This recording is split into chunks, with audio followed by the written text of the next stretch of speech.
Hey True Believers, Teen here with another episode of Comic Book Origins where we look at the first appearance of any comic book superhero, villain, or team. In this case, all three, I guess. It is Lobo, the main man. Yes, Lobo does not stand for wolf in this case. It is from the Kundian dialect, and it means he who devours your entrails and thoroughly enjoys it. Lobo has a very strange journey, man. Okay, so he starts off not quite like he ends up. All right, we're going to talk about his first appearance, and he did appear in Omega Men. Now, then he goes on, he does an appearance in Justice League International, and it's very well received. It's funny as heck. That's where we learn the definition of his name. He was a member of Legion, he was a member of Rebels, and then in 1990, Keith Giffen decides he's going to parody all the dark heroes that are coming out. Hitman for DC, Punisher was very popular, you know, a kill-happy superhero, Wolverine, of course.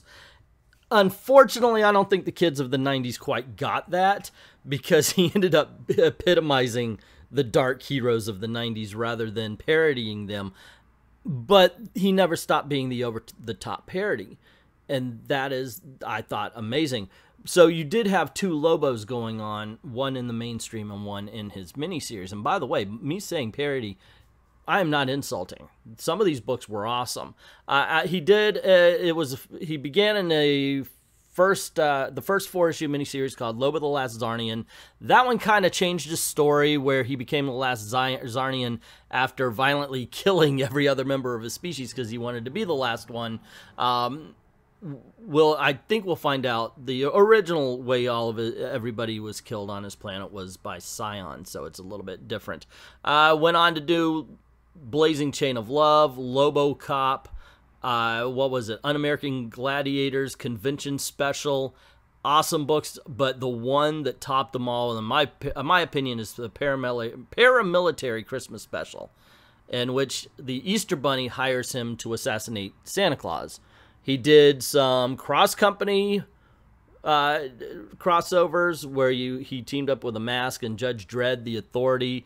He fought Wolverine in DC versus Marvel, where the idiots who just used it to be a popularity contest had Wolverine beat Lobo, but Lobo beat Superman. No way Wolverine is... No, sorry. Not happening, guys. In JLA versus Avengers, he fought the Imperial Guard. So yeah, he's been around quite a bit, guys. It's a really cool character. He is the main man. And as I usually say, let's get this party started. Oh, one more thing. Lobo was such an awesome character that Stan Lee said that he should have been a Marvel character because he didn't think DC was using him right. So there you go. Now let's get this party started and jump into the first appearance of Lobo, the Omega Men, number 3. Before we get started, I'd like to say this is a commissioned video. Thank you very much, FRAGMINION. And all you have to do is go on over to Ko-Fi, links in the description below, and here are the topics. You just pick and say, hey, I want one of these videos, and I want it to be about this, and I will be your servant. Easy peasy lemon squeezy, and with that said, now let's get things started. As always, we start by looking at the cover, and I gotta tell you, I've always loved this cover. Eat your heart out, Quentin Tarantino. Yeah, we all saw Death Proof with a woman tied to the hood of the car as he's driving down, but Lobo did it first. He did it, what, 20-something years before you did? And he did it in space. So I think he wins. Man, I think DC would be so Me Too'd if this came out, seriously. Anyway, I've always liked it. I love the colors to it. I never liked him. This is going to come up again. The colors on Lobo's outfit. The purple hair, the purple and orange outfit. Just, wow. He did not a good design here, guys. But, yeah, we'll get to that in a little bit. Callista, Prisoner of the Citadel. And I would like to point out that this was a prestige format book, which meant it was printed on glossy paper. Only $1. God, I love the 80s. The Omega Men, Assault on Euphorix. Euphorix. It is the last planet in the vegan star system whose people remain unconquered. Insert vegan joke, blah, blah, blah. They need protein, and continue. Because it is safely snuggled within a gleaming impenetrable force field, Euphoric's gravitational pull provides a firm grip on the newly arrived bombs, designed specifically for its protective shield's destruction. As splash pages go, not a fan. Look at it's hard to actually see what's going on here, to tell you the truth. Okay, I guess these glowing things are the bombs, the space, yeah, it's not a very good one.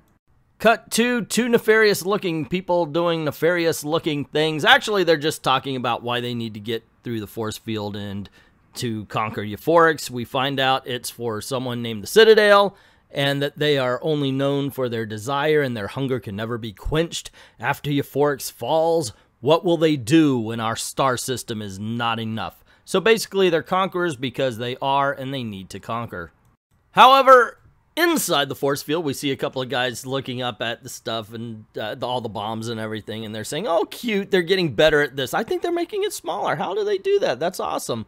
So they decide, you know what, let's kind of surprise them, and they flip a switch, and all the bombs start blowing up because of something the force field did. And it kills the people who are assembling the bombs, but when all is said and done, the force field still stands. We cut back to the Citadel to see one lone survivor whose reputation for survival is legend. And as he's looking over everything, someone teleports in, and we find out his name is Harry Hokum. Now the Citadel decides, well, he might as well just kill this guy and put his headless carcass on display for the world as an example for his might. But Harry Hokum has other ideas. A traveling intimidation show, not a bad idea.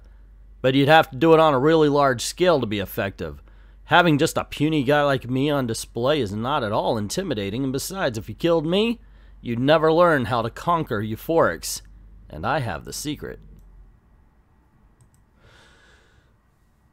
Meanwhile, on the Omega Men's outpost on Slags, basically we're in Demonia's chamber, and she's trying to seduce this red guy. He's not named in this scene. So we find out that they're talking about Tigor. He's trying to be leader of the Omega Men, and she's seducing him because she wants somebody on the inside. She even goes so far to say, I want only what is best, because she's a lizard-like, get it, with a snake tongue, for the Omega Men. Tigor would never take advice from me, but he might from one of his closest companions. And the guy's like, hey, let's discuss this later, and she's like, sure, let's bang. Elsewhere on Slags, we're in Callista's chambers, and she's kind of watching the news and finds out that that Euphorix actually has fallen. Citadel ships am invading Euphorix settlements. Cities am being devastated. People am being dying in droves. Am happy day. And Callista's like, oh my gosh, I can't believe this is happening. Our last preserve of freedom is being destroyed. I can't let it fall. And she puts out a call to all Omega Men, you know, to have people fight her. Now, she's not the leader. A guy named Primus is at this point, which makes Demonia say, now I guess not only do the Omega Men jump when Primus commands, but at his wife's will as well. And that makes the Red Demon guys say, well, I guess I'll stay behind. So there's at least two people not heeding the call. Cut to Callista's spaceship and the Omega Men that volunteered to go with her. We do see one saying, hey, look, this could be a trap. We should have waited for Primus to return. And she's saying, no, I recognize the settlement's under attack. The Citadel cannot have faked that knowledge. Somehow they've broken through. This will be our last stand. And we hear Harpus say it is too dangerous. We cannot tell what space debris is in that sector. And once we're locked in, there's no way to change our arrival coordinates. Callista and her team hurry along. She says, oh, if we don't do light speed, there may not be freedom in the galaxy anymore. So they warp into light speed. When they come in, though, when they come out of light speed, they end up inside of an asteroid, which, of course, tears their ship apart.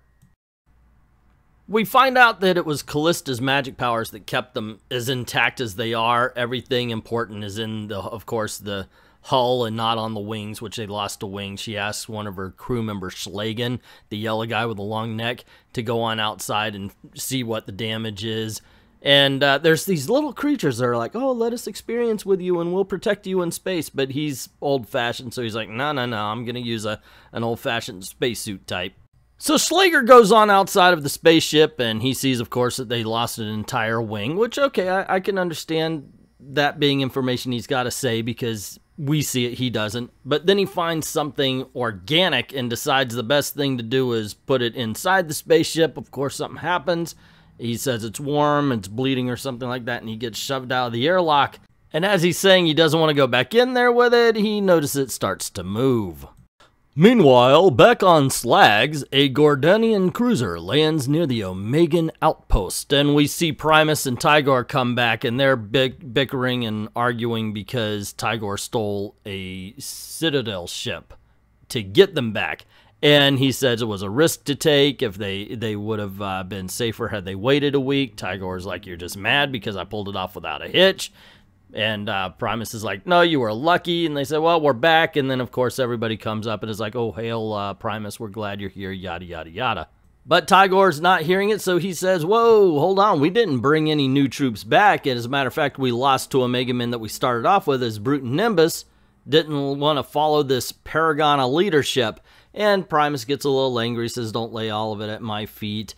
And the doctor comes up, and Primus is like, well, where is everybody? And the doctor says he's gone. So that means Tigor thinks more people deserted. Callista and the rest deserted, but of course we know what really happened. Cut back to the bridge of the ship where Callista's kind of keeping an eye on all of the ship's diagnostics, and they notice that there's been a...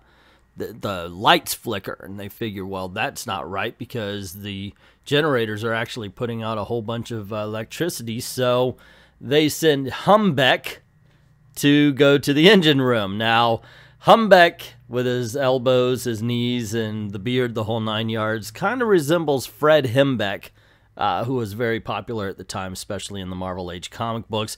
And out of nowhere, as he's going to check out the generators in the engine room, thinks to himself, to think that the Citadel exiled me because they thought my subversive political cartoons would encourage public rebellion. Just wait until this war's over and I get back to my drawing board. I cannot help but think that that's not exactly as random as we like to believe. And Hembeck does indeed make his way down to the engine room, thinking to himself, being one of the good guys isn't all it's cracked up to be. When he opens the door, he sees chaos. They're called Graflings. Their mother's womb is opened and spewed forth these blind newborns. Depraved of their mother, they seek whatever nourishment they can find. Their tiny baby teeth bite through insulation to bare power cords, and they feed and feed and feed. And Hembeck is saying, get back, shoo, shoo. Maybe I could clear them out if I shut down the electrical systems in the area. So Schlagen makes an appearance near Fred Humbeck. I'm just assuming his first name's Fred. And he's... Schlagen appears next to Humbeck, who says, there, Schlagen, quit fooling around and help me clear out these things. I can't. Something's got me. Your help. And Schlagen is ripped out of his spacesuit. Is this yours? Should it be? And ladies and gentlemen, the very first appearance of Lobo. Yeah, he's that dude in the orange and purple. His costumes get better. Even the orange and purple is better than whatever this cowboy dude is wearing. That silly hat and half mask is just not working, dude. Anyway, he says, don't you think we ought to thank him for shutting off the power and so the intruder alarms didn't go off? I'm just assuming he speaks with some sort of space country accent. I don't know. So Lobo says, I suppose what would be a suitable reward? Your nose looks kind of funny. I'll fix it. There. And he flicks Humbeck's nose, and with a deadly flick, his finger sends Humbeck's nose cartilage back into his brain, and his brain just back. Humbeck has drawn his last cartoon. Wow. Okay, to literally draw somebody to look like another artist and then kill him in such a violent manner. I hope they had, called him up. Hey, I'm going to blow your brains out the back of your skull. And Humbeck was like, hey, that sounds great. Let's do it. Lobo says, any more favors to bestow? And Crazy Country Guy says, the other one helped us too. Schlagen says, don't hurt me, please. Don't hurt me, please, please, please. So Lobo orders the robot, keep an eye on him, Berserk. If he moves, kill him. I won't move, I promise. And with that, they're gone, followed by the Graflings into the bowels of the ship. So the two bounty hunters decide, hey, let's have a little bet. The first one that gets to the bridge gets 2/3 of the bounty, and whoever has the body count, the highest body count anyway, gets the rest. At that moment, of course, just to make things creepy, gaffling eats through the electric cords, causing the rest of the lights to go out. Callista calls Harpy to check out why the lights are out and tells her to call security. When they don't get anything from security, they realize they've been invaded. Callista says, well, tell everybody, and she does, which actually puts some people on alert. Now we cut to the generator room, and the lights go out. We see a big smile. I don't know if it's Lobo or the cowboy guy, but those two get taken down, and then this little bug creature's like, hey, I'm going to kill a citadel. Ends up getting taken out by the weird cowboy-looking dude. Cut to a corridor where we see a guy trying to clean up all the gaffling bodies, saying, oh, what a mess these gafflings got into everything. Nobody ever told me war is such a messy business. What's that? I swear I saw something move out of the corner of my eye, but now it's gone. And then Lobo's foot steps into the panel. Cut back to Callista and Harpy. Harpy saying, I can't raise anyone all along the starboard corridor. Whatever's out there is heading right for the control room and us. Callista says, stay calm. It won't help us to panic. I won't wait for death. I'll go and fight. Don't do it, Harpy. That's what they want. Our only chance is to stay united against them. But the only reply is the flapping of Harpy's great wings. Foolish woman. The worst thing about our group is that everyone has a mind of their own. I guess I'll have to go help her. Psst. Hey, babe. Wanna dance? And we see Harpy flying down the corridor. Shriek! I don't know if she's yelling shriek or if she's shrieking. Come out of the shadows, you cowards! What is it you fear more, my teeth or my deadly claws? So Harpy comes across the really bad-looking cowboy and says, turn murderer and face the one who is not a technician but a warrior.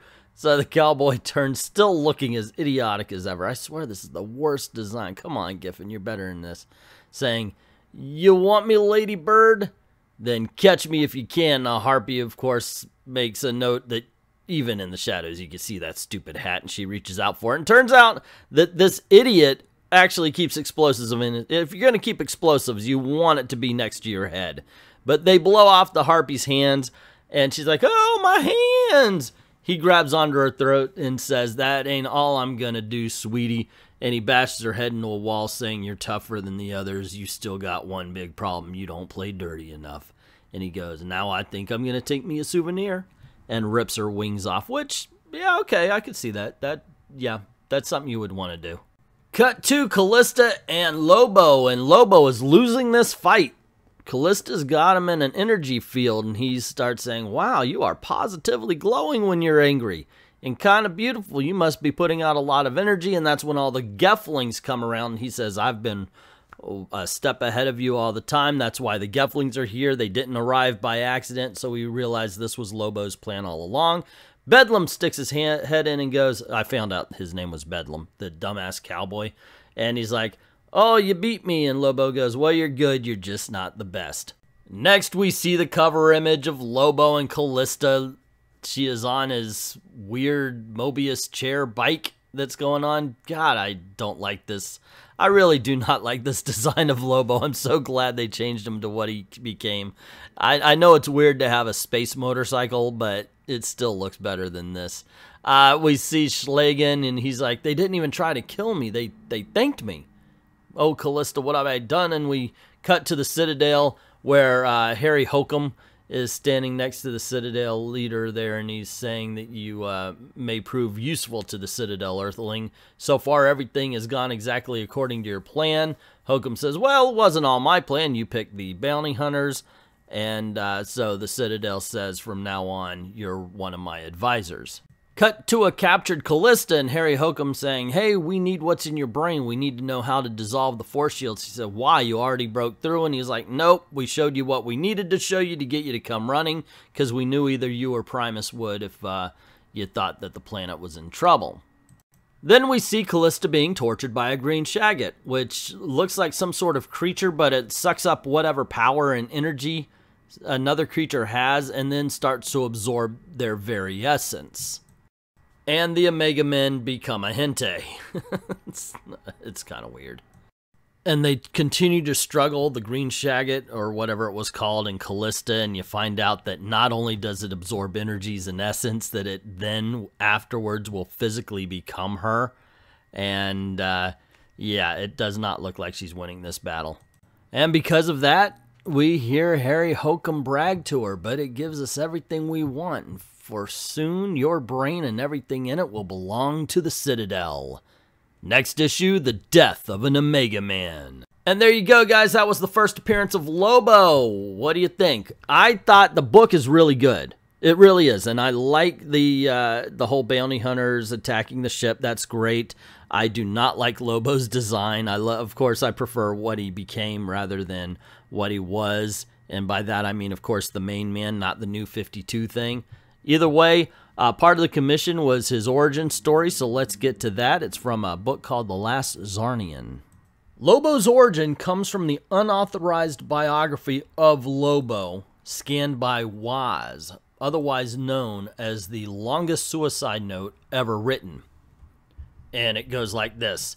Not so long ago in a galaxy so incredibly remote that not once in its eon-long history did it have contact with outside star systems, there existed perfection. We called it Zarnia, heartland, harmony, heaven, home to one of the noblest and most beautiful races ever to spring from the spangled loins of the universe mother. Zarnia was a paradise of peace and love and quiet joy, where the days were long and the nights were golden, and the dreams of every dreamer was fulfilled. There was no war, there was no hunger, death came only to those who chose it as an alternative to everlasting life. There was no violence. There was not even a word for quarrel or dispute or hatred, beyond the phrase translatable as, I mildly disagree with you and am more than willing to enter into a harmonious dialogue with a view to resolution thereof. But first let us share a goblet of nectar and a slab of melt-in-the-mouth ambrosia while admiring the perfect form of some aesthetically ecstatic work of art. But into Eden, a serpent was born, and the name of the evil was Lobo. It's said that the midwife who delivered him felt a strange, unknown sensation at that moment of birth. With hindsight, we now know that to have been terrified apprehension. The devil, she screamed, the devil incarnate! No one knew what she was talking about, and to that unnamed martyr fell the dubious honor of being Lobo's first victim. She became the planet's first mental patient in more than 10 millennia, and no one ever knew why. She refused to regrow the 4 fingers the obnoxious child of darkness had chewed off. The best minds of Zarnia, the best minds in existence, spent years in analysis of the Lobo phenomenon. The theories were endless: rogue gene, demonic possession, the scapegoat hypothesis, which maintained he was the universe's way of balancing out Zarnia's overabundance of the good things in life. Heidel Sideli, uncertainly some things whose followers insisted Lobo had to happen sometime, somewhere, and it was only bad luck he happened here. Others, like kindergarten teacher Lubia Black, had no time for fancy theories. Lobo's a bad little bastard, she was quoted as saying in an interview shortly before her untimely death in a never-solved napalm bombing. Lubia believed that, owing to some quirk, the 100% of the mental power of all Zarnians channeled into life enhancement was somehow reversed in Lobo. All his will, his energy, his ability was directed towards creating mayhem as often and as ubiquitously as he could manage, which was quite a lot, in fact. A whole lot. My faith in the natural goodness of the scheme of things has been severely shaken, if not totally destroyed. I rejoin the universal one. Farewell, paradise. P.S. For your own sake, create the concepts of police punishment in prison. Yeah, it took a lot of blood. Mr. Ng was a long time dying. For a time, there was an excited discussion. Police punishment, prison. What in the name of cornucopia and bliss were they? And meanwhile, in the classrooms of Zarnia, spilled blood, bruised bodies, and broken bones marked the serpent's progress. An era was over in the far galactic distance. a muffled drum began to beat, heralding the passing of perfection. There you go, gang. That's the first appearance and origin of Lobo. What did you think? I, for one, liked it. I liked the book, like I said. I think it's a lot of fun. Omega Men was a good series back in the 80s, and I highly recommend you check it out if you haven't already. It's definitely worth the read. The origin story is a lot of fun. I like the fact that they updated them. I love the fact that they changed the look on them. Lobo, I gotta say, did kind of wear out his welcome for me in the late 90s. By that time, I just kind of thought he was repetitive, but overall still entertaining. Let me know what you think about this. If you have any ideas of any kind of hero, villain, or superhero team, whatever you want, like I said, go on over to Ko-Fi and drop a commission in. I'll get it done. And I'd like to thank, of course, FRAGMINION for doing this one. And don't forget to click like, share, subscribe, hit the notification bell. Click on one of the videos that are popping up right around here. And if you're watching this on BitChute, don't forget to tip your waiter. That's me. And yeah, if you're watching on YouTube, go on over to Patreon or to Ko-Fi, drop $1 in the till, and help me keep making videos for you. Thank everybody who's already done that. And to everyone, all of the true believers, thank you very, very much for watching.